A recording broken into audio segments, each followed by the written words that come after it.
Beirut was bombarded last night by heavy Israeli airstrikes. In addition to its strikes from the air, Israel also invaded southern Lebanon on Monday. Israeli officials say the move into Lebanon will be limited and there will be no long-term occupation. Joining me now from Beirut to discuss all of this is the longtime foreign correspondent Kimm Gattas. She is a contributing writer at The Atlantic.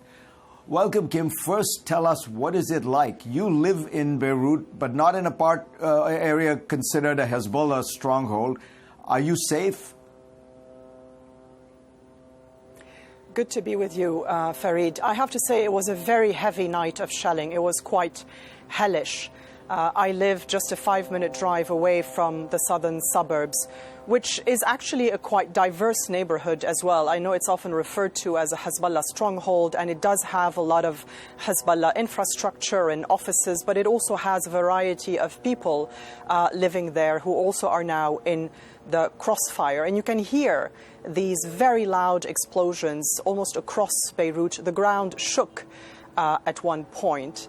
And, Israel is framing this as a war against Hezbollah, but I must say that the Lebanese feel targeted themselves as well, and they feel that they're being punished for choices that Hezbollah made, which they did not approve of. And so these are very difficult, tense days for the Lebanese, because although Hezbollah has many opponents, I would say a solid majority of Lebanese oppose Hezbollah. The Lebanese are also very worried about what Israel's intentions are in Lebanon because they've watched Gaza for the last 11 months.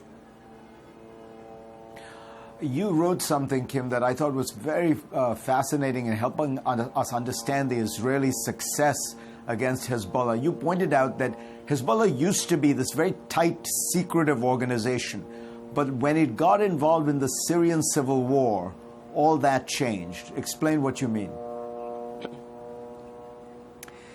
Yes, I want to start by pointing out also, Fareed, that what Israel is trying to do today is destroy a problem that it helped create when it invaded in 1982. It was in the wake of that invasion that Hezbollah was born. And even though that invasion at the time was seen as a tactical success, as you pointed out yourself in your introduction, in your take of the week, it turned out into a strategic failure because precisely it led to the rise of Hezbollah, which used to be a guerrilla movement seen by many as a resistance movement against Israeli occupation of southern Lebanon. But over time, the group grew corrupt, grew fat, grew bigger, grew into a more traditional part of the Lebanese establishment and got involved on the side of President Bashar al-Assad in his war in Syria.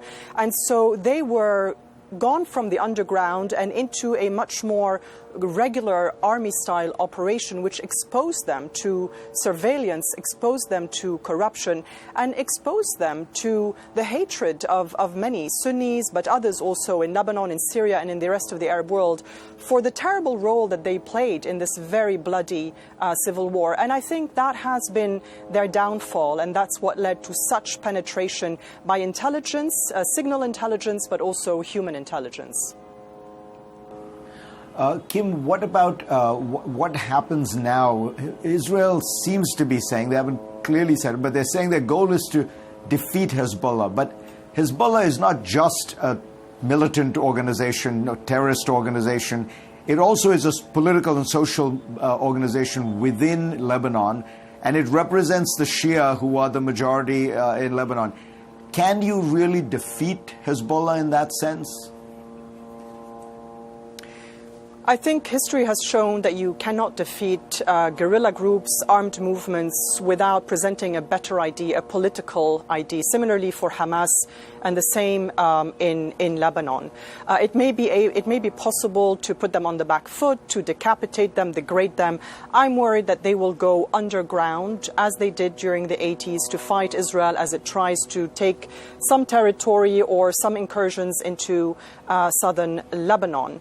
As for the Lebanese political scene, as I said, they have many political opponents. There is a sense here that this is a moment to come together And we'll have to see whether the Lebanese political establishment and the opposition can manage that to show national unity, which is not necessarily to the exclusion of Hezbollah and certainly not to the exclusion of the Shia community, which is a large minority, not a majority, but a large minority. And they feel, whatever we think of Hezbollah or Nasrallah, they feel, many of them feel now leaderless and defenseless. And they have to be made to be included into Lebanon's future and protected by the state. So we've heard many statements from Washington about whether this is an opportunity to strengthen the Lebanese state at the expense of Hezbollah. I think we really need to frame it positively, that this is a moment to strengthen the state for the sake of Lebanon. And just to emphasize also that none of this political discussion, none of these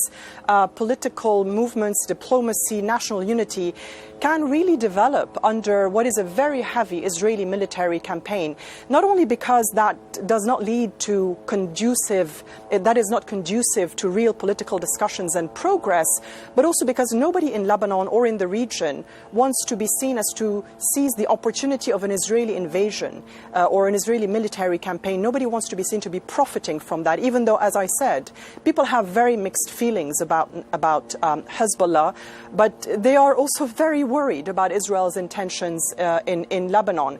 I want to quote the Israeli author and peace activist Amos Oz, who in 1982 wrote after that invasion, "We can never atone for what we did in Beirut." And I'm really worried that we're seeing that film of 1982 repeat.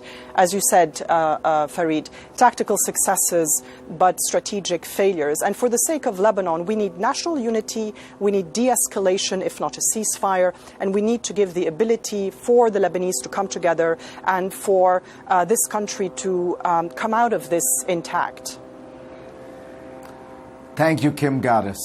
Really terrific insight.